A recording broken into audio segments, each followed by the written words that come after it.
তো রমজানের মাস বড় বরকতের মাস, এটা 3 ভাগে ভাগ করা, রহমতের 10 দিন, মাগফিরাতের 10 দিন, নাজাতের 10 দিন। এই বরকতের মাস আল্লাহ কেন দিয়েছেন? তাকওয়া অর্জন করার জন্য। তাকওয়া মানে আল্লাহর ভয়। আল্লাহর ভয় মানে কি? বলে আল্লাহর ভয়টা যার অন্তরে থাকবে ওই বান্দার নাম হবে মুত্তাকি। মুত্তাকিনদের জন্য বিনা হিসাবে জান্নাত। আল্লাহর ভয় যার অন্তরে থাকবে ওই বান্দা গুনাহ কখনো করবে না। আল্লাহর ভয় এমন এক দামি সম্পদ, এই ভয়টা অন্তরে জমা করাটা রোজার দ্বারা যেমন সহজ, অন্য আমলের দ্বারা সহজ না।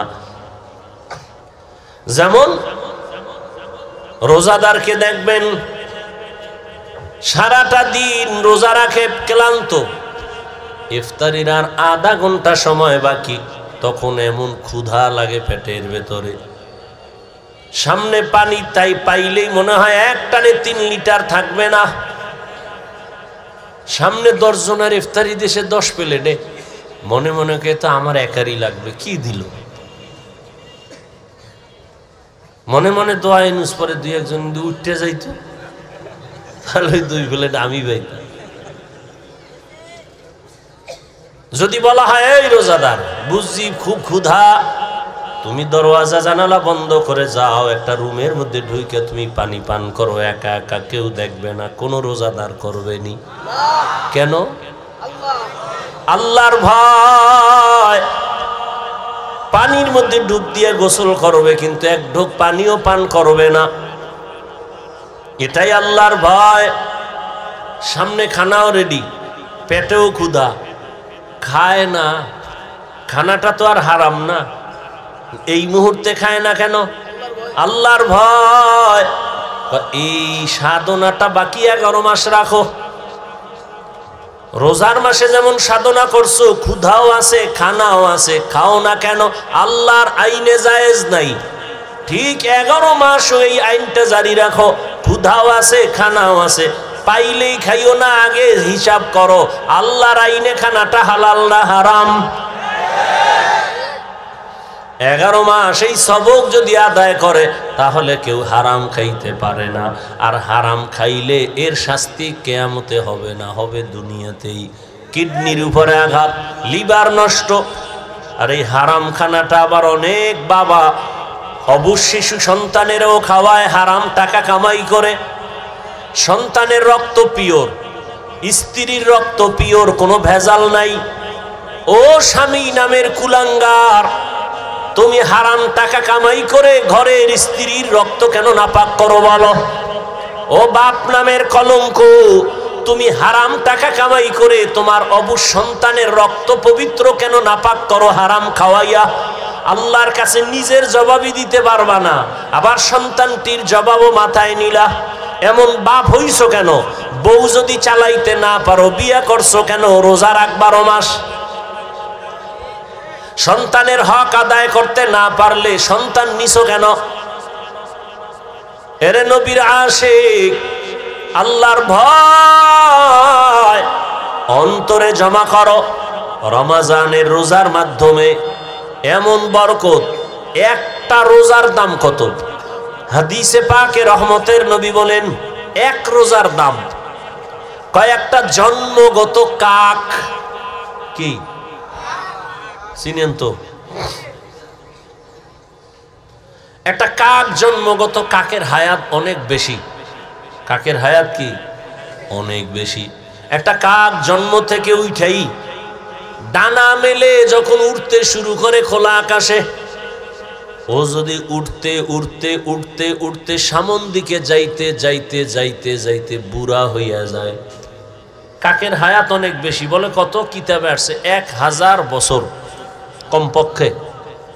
তাহলে একটা কাক যদি জন্ম থেকে 1000 বছর খালি উড়ে, কত দূর যাবে? ক্যালকুলেটরে ধরবে? কম্পিউটারে আসবে? নবীজি বলেন একটা কাক জন্ম থেকে উঠতে উঠতে বুড়া হইতে হইতে কত দূর গেল? একটা রোজাদার এক রোজার বরকতে জাহান্নামের আগুন থেকে তত দূরে সরে যাবে।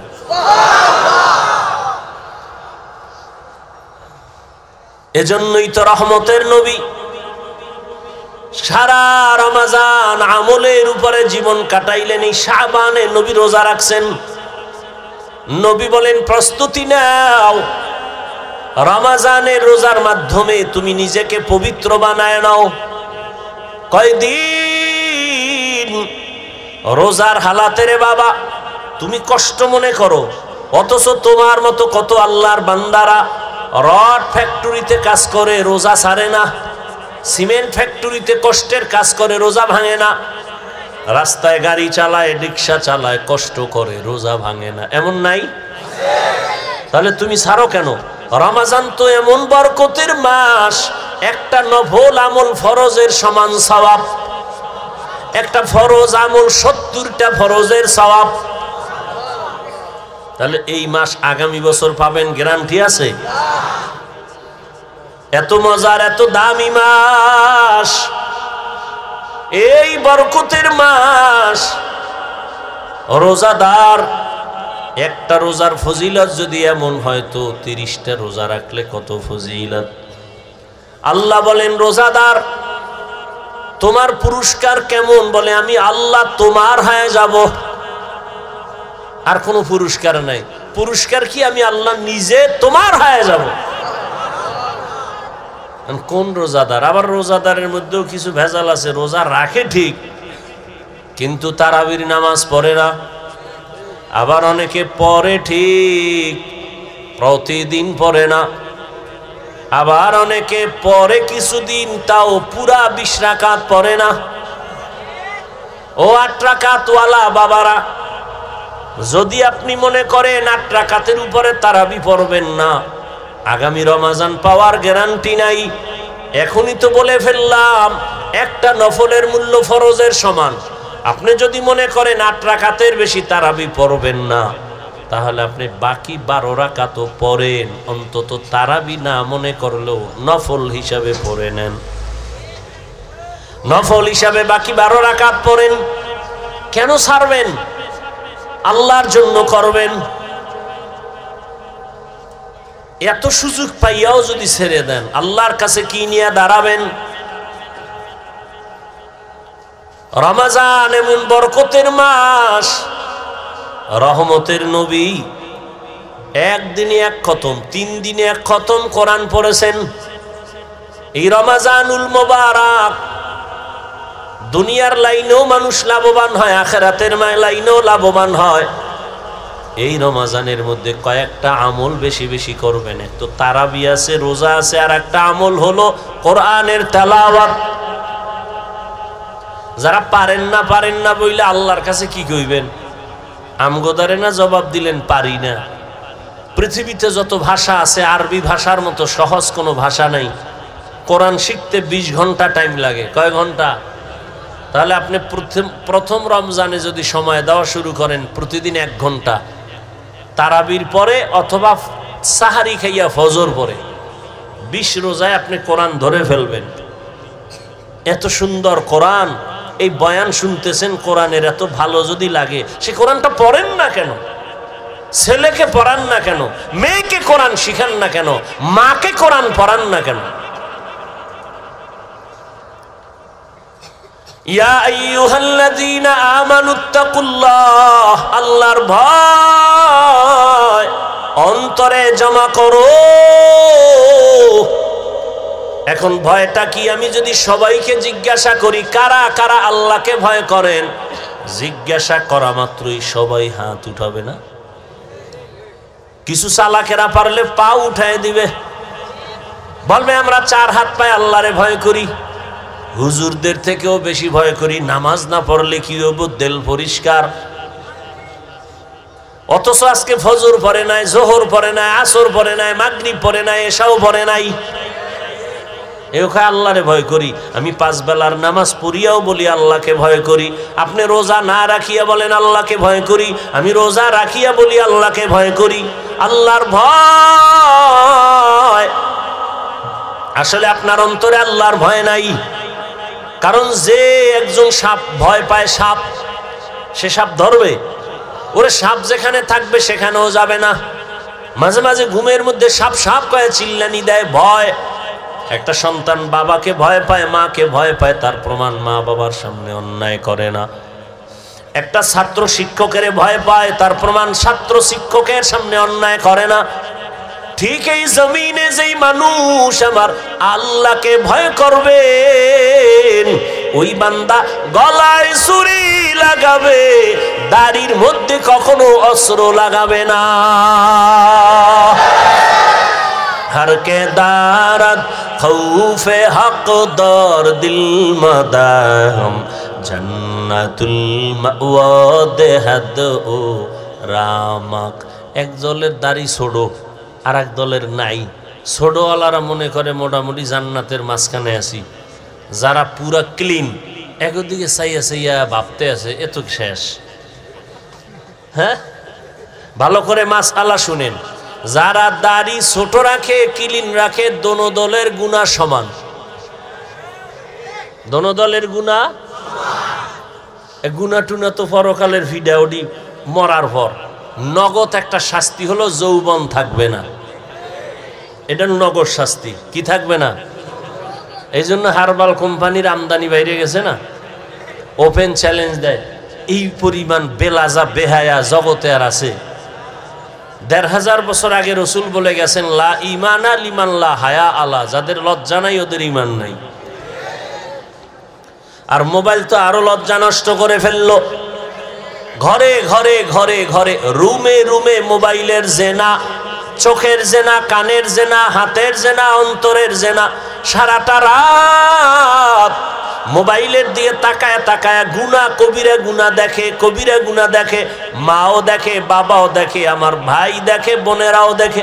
ঘরটা যেন জেনার আড্ডাখানা, সারা রাত শুধু জেনা চলে। আল্লাহ মাফ করেন, এমন অন্যায়। ও যুবক, ৪০ বছর পর্যন্ত তোমার চেহারাটা উজ্জ্বল থাকবে, নষ্ট হবে না। কিন্তু কি দুঃখ, আজ তোমার চেহারা দিয়ে তাকাইলে কেন মায়া লাগে না? কেন চেহারায় নূর নাই? মোবাইলের গুনার কারণে চেহারা নষ্ট হয়ে গেছে। আর কুলাঙ্গার কিছু বাপ আছে, সাহারি খাওয়ার সময় মা ডাকে, বাবা ওঠ, ২-১টা রোজা রাখ। বাবা কয়, খবরদার রোজা রাখাই ওনারে বিবি, রোজা রাখলে ছেলেটার চেহারাটা নষ্ট হয়ে যাবে। ওই বাবারে পাইলে জিজ্ঞাসা করতাম, এই বাপ নামের কলঙ্ক, সন্তান রোজা রাখলে তোমার চেহারাটা নষ্ট হবে সন্তানের। মোবাইলে আকাম কইরা কইরা যে চেহারাটা নষ্ট করলো, বলো কোন বিউটি পার্লার তোমার চেহারাটা ভালো করবে? আল্লাহর কসম, মৃত্যু পর্যন্ত দুনিয়ায় কোনো মেডিসিন নাই যে সন্তানের চেহারাটা ভালো করবে। বরং ৪০ বছরের আগে চেহারা থাকবে উজ্জ্বল। কোনো মেডিসিন মারবি, চেহারা ডিসকালার হবে, গোডা হবে, এ গোডা আর যাবে না। হ্যাঁ, যদি নেক আমল করো, তওবা করো, চেহারা আবার ফিরে আসবে। আর ঠিক মতো ৫ বার ওযু কর, চেহারায় কোনো ক্রিম লাগবে না, আল্লাহর কসম। ৫ বেলা ওযু কর, ওযু করবি, চেহারার নূর বেড়ে যাবে। তখন তোর নেকাব লাগায় চলতে হবে, নাহলে যে দেখবে হেই পাগল হয়ে যাবে। বলবা, হাফিজ ভাই তোমার না, আমিও তোমাকে বলছি ঠিক, আমিও পরিপূর্ণ গুনাহমুক্ত হতে পারি না। যে ব্যক্তি গুনাহমুক্ত হবে, ও জিহ্বা দ্বারা যা চাইবে নগদ আল্লাহ সাথে সাথে দিয়ে দিবেন। যার চোখ পবিত্র, ও অনেক কিছু দেখবে যা সাধারণ মানুষ দেখবে না। যার জবান পবিত্র, ও যা চাইবে যখন চাইবে আল্লাহ তখন দিবেন। তো পবিত্র না তো। ভাইরা আমার, আল্লাহ, গুনার কারণে চেহারা নষ্ট হয়, নেক আমলের কারণে চেহারা সুন্দর হয়, ভালো হয়। এরে আল্লাহর গোলাম, এই জন্য আল্লাহ বলেন, আমার ভয় অন্তরে জমা করো। আল্লাহর ভয় যদি থাকে, ওই বান্দা মরিয়াও গেলে গুনার কাছেও যাবে না। এরে আল্লাহর বান্দা, ও আমার যুবক, আমি তোমাকে এতক্ষণ বয়ান যা করতেছি একবারও কিন্তু বলি নাই তুমি আমার মতো টুপি লাগাও। আমি একবারও বলি না আমি কওমি মাদ্রাসায় লেখাপড়া করেছি, তোমরাও মাদ্রাসায় যাও। আমি দাওয়াত ও তাবলীগের লাইনের সন্তান, কিন্তু একবারও বলি নাই তুমি তাবলীগে যাও। আমি কওমি মাদ্রাসার সন্তান, আমি পীরের মুরিদ। আমি কির মুরিদ? খালি মুরিদ না, লাখে একটা মুরিদ আমি। কেমন মুরিদ যে পীর মুরিদির বিরুদ্ধে যারা, তাদের বিরুদ্ধে আমি যুদ্ধ ঘোষণা দিছি। কেমন যুদ্ধ? এই জমিনের মধ্যে যে বলবে আমরা পীর আউলিয়া মানি না, ওলি মানি না, আউলিয়া মানি না, আল্লাহর জাতের কসম আমি বলবো তারা কোরআন মানে না, বুখারী শরীফ মানে না, তারা ভণ্ড ভণ্ড ভণ্ড। এদেরকে যারা ভণ্ড বলবে না তারাও ভণ্ড। এবার বুঝো আমি কেমন মুরিদ। কিন্তু একবারও আমি কাউকে বলি না ও বাবারা তোমরা পীরের দরবারে যাও। আমি বলবো কি? আমি বলবো ও যুবক, তুমি স্কুলে পড়ো ধন্যবাদ, তুমি চাকরি করো ধন্যবাদ, তুমি কলেজে পড়ো ধন্যবাদ, তুমি ব্যবসা করো ধন্যবাদ, আমি তোমার জন্য দোয়া করে গেলাম বাবা। তোমার মাদ্রাসায় যাওয়ার কোনো প্রয়োজন নাই। ও বাবা তুমি যেই লাইনে আছো থাকো, তবে আমি দোয়া করি তুমি একজন ব্যবসায়ী হও, চাকরিজীবী হও, ডাক্তার হও, ইঞ্জিনিয়ার হও, তুমি একজন প্রফেসর হও, তবে একটা দাবি ছোট, বেয়াদব জীবনে হইও না রে বাবা। বলবা হাফিজ ভাই বেয়াদব হব না, তার ব্যাখ্যা কি? 3 জায়গায় বেয়াদবি করবা না তো মরার আগে জীবনটা নষ্ট হয়ে যাবে। 1 মা বাবার সাথে বেয়াদবি করবা না, 2 শিক্ষকের সাথে বেয়াদবি করবা না, 3 ওলামায়ে কেরাম মুরব্বিদের সাথে বেয়াদবি করবা না। মা বাবার সাথে যদি খারাপ আচরণ করো বদদোয়া করা লাগবে না। মা কষ্ট পায় যদি বলে আহ, এই যে একটা নিঃশ্বাস এটা আগুন হইয়া তোর কপাল পুড়ে ফেলবে। শিক্ষক যদি তোর আচরণে কষ্ট পায় বলে আহ, এই নিঃশ্বাসটা তোর কপালে লাগলে তুই শেষ। আলেমের অন্তরে কষ্ট দিলে, আলেম যদি আহ শব্দ বলে তোর কপাল শেষ। এই জন্য বলি তুমি ডাক্তার হও বেয়াদব হইও না, ইঞ্জিনিয়ার হও বেয়াদব হইও না, চাকরিজীবী হও বেয়াদব হইও না, তুমি ব্যবসায়ী হও বেয়াদব হইও না। মা বাবার দোয়া নাও, শিক্ষকের দোয়া নাও, ওলামায়ে কেরামের দোয়া নিয়ে সামনে আগাও। তো ডাক্তার হলেও তুমি সফল, ইঞ্জিনিয়ার হয়েও তুমি সফল, তুমি ব্যবসায়ী হলেও সফল। সবার দোয়া থাকলে দুনিয়ার সব দুনিয়া ধ্বংস হবে।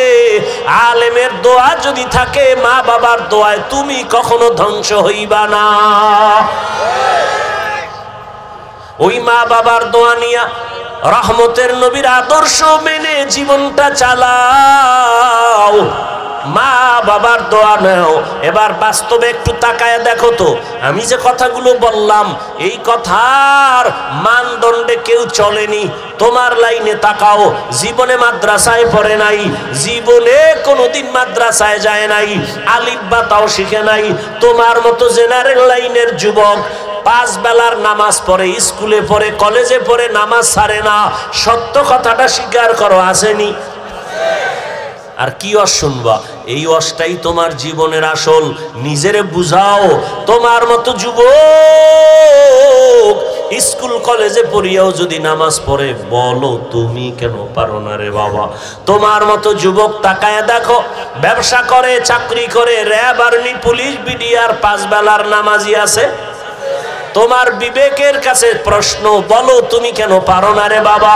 তোমার মতো যুবক ডাক্তার, প্রফেসর, ইঞ্জিনিয়ার, 5 বেলার নামাজি অভাব নাই, রাস্তায় গাড়ি চালায়, 5 ওয়াক্ত নামাজ পড়ে নাই, বলো তুমি কেন পারবা না রে বাবা? তোমার মতো যুবক শ্রমিকের কাজ করে, নদীর মধ্যে মাছ ধরে, নামাজ ছাড়ে না, বলো তুমি কেন পারবা না? এরে পর্দার আড়ালের আম্মা জান, আল্লাহ আপনাকে অনেক সম্মান দান করেছেন, রহমতের নবী সম্মানিত করেছেন। এত সম্মান আল্লাহ ইসলামের দ্বারা, নবীর মাধ্যমে আল্লাহ এত সম্মান মাদেরকে দান করেছেন, দুনিয়ার কেউ দিতে পারে নাই। বরং দুনিয়াতে যারা দিব দিব বলে চাপাবাজি করে, ওরা সব নারীর বড় দুশমন। হিন্দু ধর্মে নারীর সম্মান বাড়াতে পারে নাই, খ্রিস্টান ধর্মে নারীর সম্মান বাড়াতে পারে নাই, ইহুদি ধর্মে নারীর সম্মান বাড়াতে পারে নাই। বরং সম্মানের নামে তারা নারীদেরকে করছে অপমান। একমাত্র ইসলাম নারীর সম্মান দিয়েছে, কিন্তু অনেকে বুঝে না। আর পুরুষের তুলনায় নারীদের জ্ঞান তো সৃষ্টিগতভাবে অর্ধেক, জন্মগতভাবে সৃষ্টিগতভাবেই নারীর জ্ঞান পুরুষের তুলনায়। এরপর যদি নারী আবার বেগানার নজরের বরকত লাগায়, তাই তো আরো কমে। এরপরে যদি খায় হারাম, তো আরো কমে।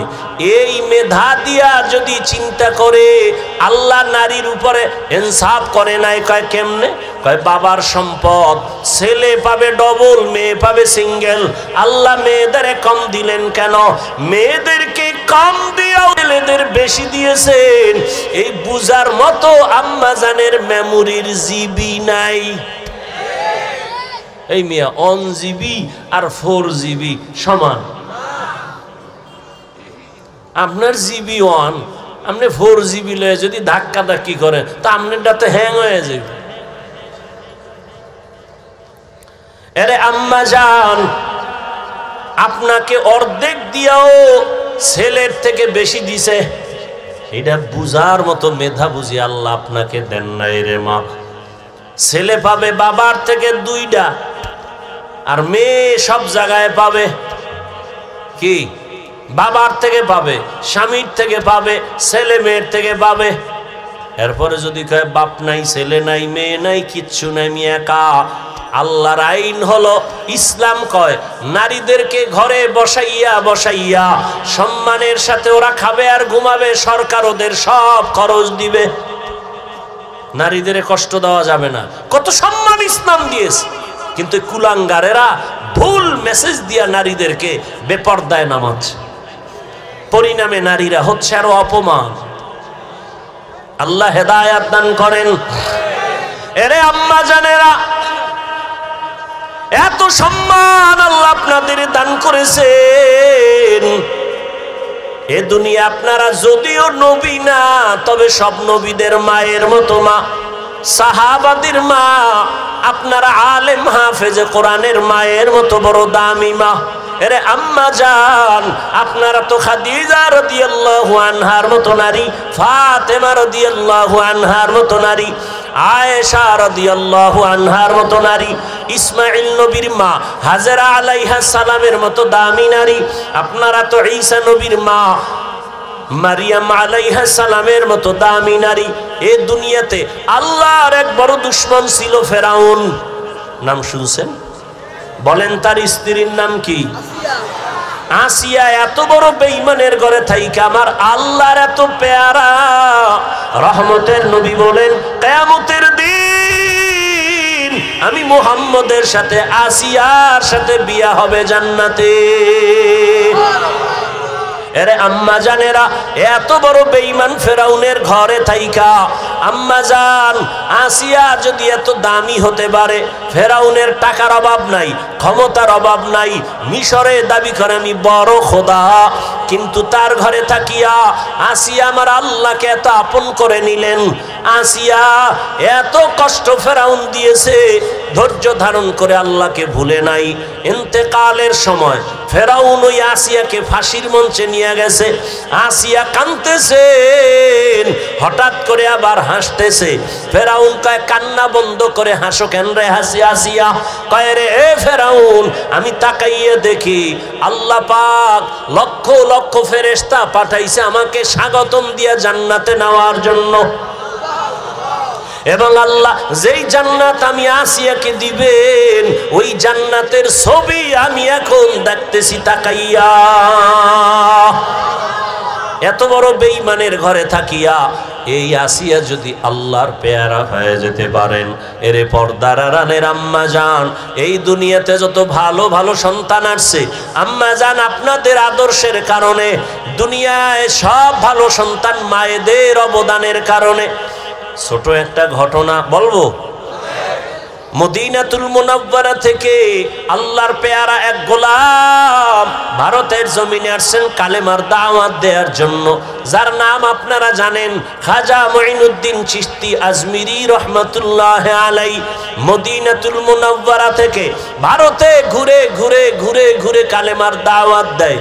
দিতে দিতে তার হাতে লক্ষ লক্ষ লক্ষ বিধর্মী কালেমা পড়ে মুসলমান হয়ে গেল। বলে কত লক্ষ? কেউ বলে 90 লক্ষ, কেউ বলে আরো বেশি। খাজা মুঈনুদ্দিন খুব খুশি। আম্মাজানের সামনে একদিন আনন্দিত হয়ে গেলেন। আম্মাজান বলে, মুঈনুদ্দিন এত আনন্দ কেন রে বাবা বলো? মুঈনুদ্দিন বলে, আম্মাজান খুশির খবর, ভারতের ভেতরে লক্ষ লক্ষ বিধর্মী আমি মুঈনুদ্দিনের হাতে কালেমা পড়েছে। আম্মাজান বলে, এই মুঈনুদ্দিন এটা তোমার বাহাদুরি না, আমি মায়ের অবদান। কার অবদান?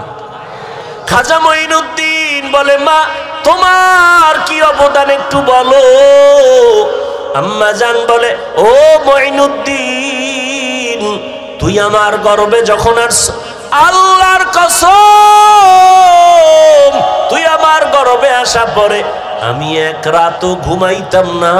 আমি গভীর রাতে সিজদায় পড়ে আল্লাহর আদালতে কান্না করতাম আর বলতাম, হে মালিক আমার গর্বের সন্তানটাকে তুমি ওলি হিসাবে কবুল করে নাও।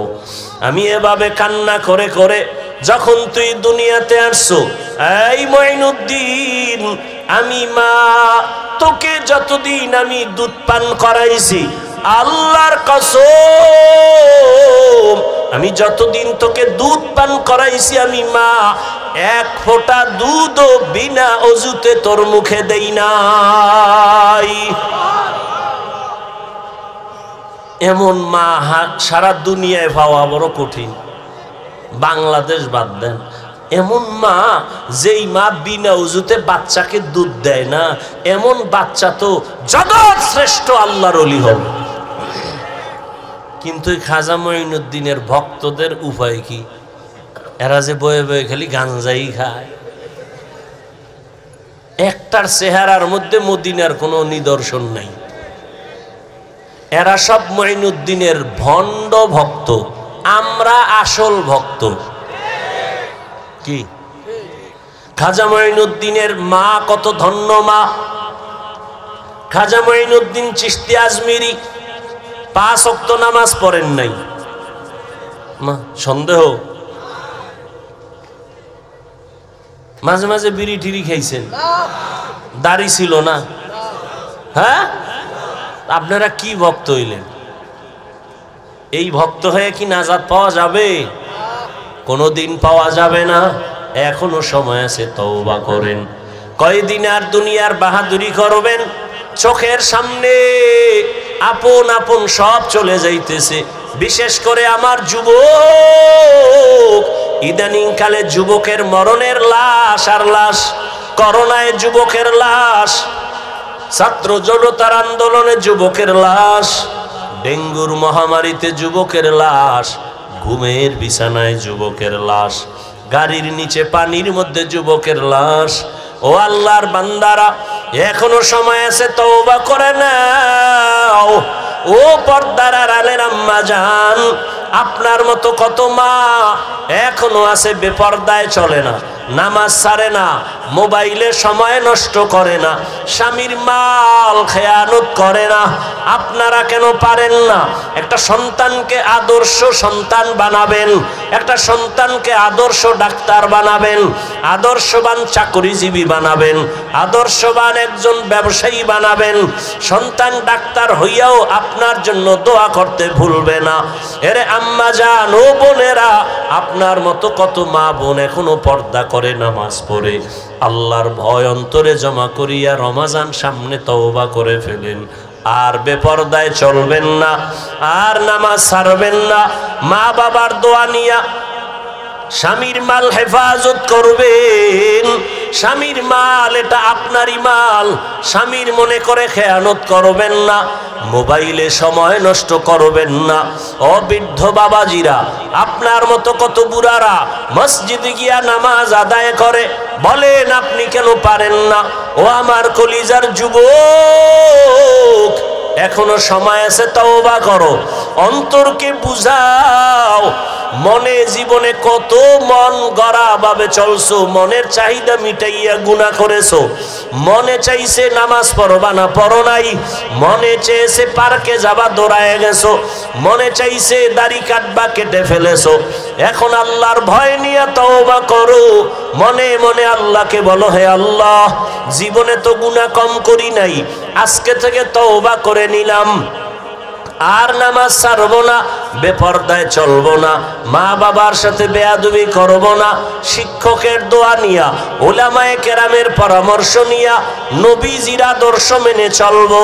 আল্লাহর কাছে যদি খাঁটি মনে তওবা করতে পারো, আল্লাহ তোমার জীবনের গুনাহ মুহূর্তে মাফ করে দিবে। মনেরে শুধু বুঝাইও রে মন, তোমার মতো যুবক যদি জেনারেল লাইনে থাকিয়া চাকরি করে, ব্যবসা করে, লেখাপড়া করে, নামাজ পড়ে, তুমি কেন পারবা না? আল্লাহর কাছে তওবা করে নেও। ও বাবা, তোমরা কি মনে মনে ভাবছো আমরা সব পাগল হয়ে গেছি? না না, এরে দুনিয়ায় সবাই পাগল হইয়া সব দুনিয়াতে মরার আগেই ধ্বংস হয়ে যায়। আর আমরা নবীর আদর্শে নামাজ পড়ি, পর্দা করি, কেউ আমরা পাগল হই নাই। আল্লাহর কোরআন সত্য, নবীর কথা সত্য। গুনাহ নিয়ে কবরে গেলে জাহান্নামের আগুনে জ্বলতে হবে, তাও সত্য। এখনো সময় আছে, তওবা করে নেও। অন্তর যদি তৈরি হয়ে থাকে, মার গুনাহ করবা না, নামাজ ছাড়বা না, বেপরদায় চলবা না, দাড়ি কাটবা না, মা বাবার দোয়া নিয়া, শিক্ষকের দোয়া নিয়া, উলামায়ে কেরামের পরামর্শ নিয়া, নবীর আদর্শ নিয়া চলবা।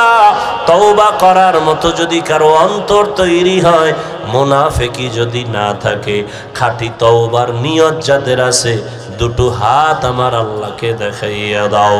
আয় আল্লাহ, হাতগুলো কবুল করে নেন, তওবা কবুল করে নেন। তওবার উপরে মজবুত হইয়া আমাদের সবাইকে গুনাহ মুক্ত হয়ে চলার তৌফিক দান করেন, আমিন। আলহামদুলিল্লাহি রাব্বিল আলামিন, ওয়াসসালাতু ওয়াসসালামু আলা সাইয়্যিদিল আমবিয়া ওয়াল মুরসালিন ওয়া আলা আলিহি ওয়া আসহাবিহি আজমাইন। ইয়া আরহামার রাহিমিন, ইয়া আরহামার রাহিমিন, ইয়া আরহামার রাহিমিন। রব্বিরহামহুমা কামা রব্বায়ানি সগীরা। আল্লাহুম্মা ইন্নাকা আফুউন কারীম তুহিব্বুল আফওয়া ফা'ফু আন্না। আল্লাহুম্মা ইন্না নাসআলুকা রিযাকা ওয়াল জান্নাহ ওয়া নাউযু বিকা মিন সাখাতিকা ওয়ান নার। রব্বিরহামহুমা কামা